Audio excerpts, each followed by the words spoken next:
সকাল রেডি হয়েছিলাম, যাবো একটুখানি রক্তদান শিবিরে। তো সেই জন্যই সকালবেলা আছে বাচ্চাদের ড্রয়িং, ওখানেই ড্রয়িংয়ের আর কি কম্পিটিশন হবে, তো সেখানে বাচ্চাদের নিয়ে যাব।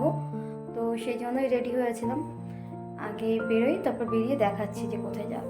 এখন আমরা আছি রাস্তাতে, আর বাইরে একটু ঠান্ডা বলে সোয়েটারটা পরে নিয়েছিলাম। এখন আমি এসে পৌঁছে গেছি।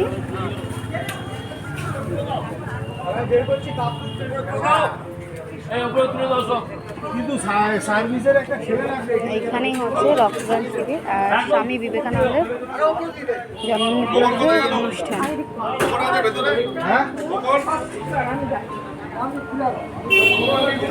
সুন্দর করে সাজিয়েছে ফুল দিয়ে, দেখুন।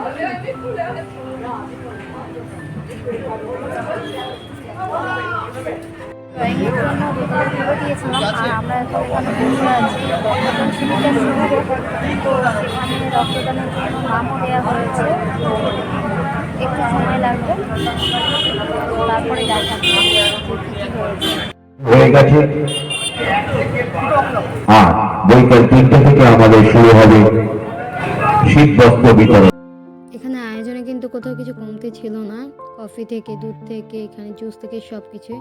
তো আমার কফি খেতে খেতে দিদি খেয়ে নিচ্ছিল একটুখানি জুস। আসলে এখনও অনেকটা ভিড়, তো এখানে রক্ত দেওয়া হচ্ছে আর আমাদের একটু দেরি হবে, তো সেই জন্য। আর ছেলে মেয়ে আছে ওপরে দোতলায়, ওখানে ড্রয়িংয়ে নাম দিয়েছিল, তো সেখানেই আছে। তো ওদের আনতে যাব, তার আগে দিদি এখানে রক্ত দেওয়া শুরু হলে তারপরে আমি যাব ওদেরকে আনতে।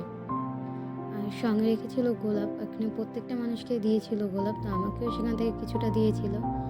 আর এখন আমি ছেলে মেয়েকে আনতে যাব, তার আগে ফুলগুলো নিয়ে একটুখানি ছবি তুলে নিচ্ছিলাম, বেশ ভালো লাগছিল।